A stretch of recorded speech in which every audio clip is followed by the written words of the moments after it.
So is there something you can do to help build up your immunity against the flu and some of those other infectious diseases? We have Dr. Brad Jones here joining us from Baylor Scott and White Health to give us some tips on boosting your immune system. And this is pretty interesting, doctor, because you suggest starting off with your stomach?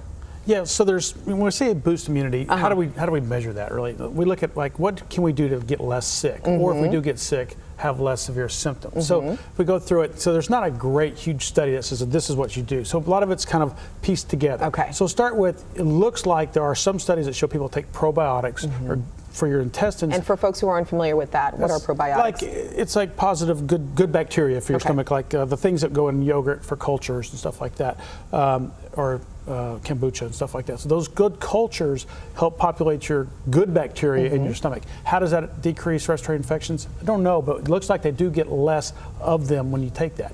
Again, kind of pieced together through various studies. But so like an acidophilus is a kind of bacteria that you could take, good bacteria for your stomach that help you prevent maybe getting the cold. So most of the studies are like on how often you get the cold.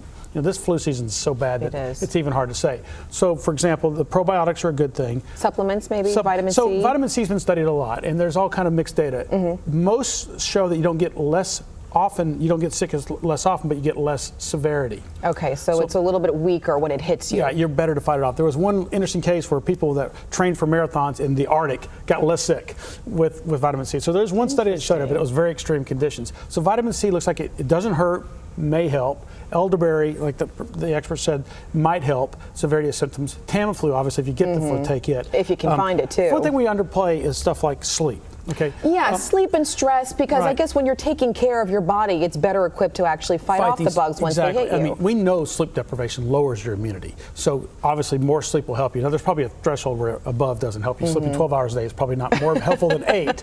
But we know that sleep deprivation is very bad. So make sure you get enough sleep. Stress lowers your immunity. So if you're stressed out, so you know, they've done studies on people like yoga and meditation. Those people do get less sick. For whatever reason, you know, less stress helps your body, more sleep.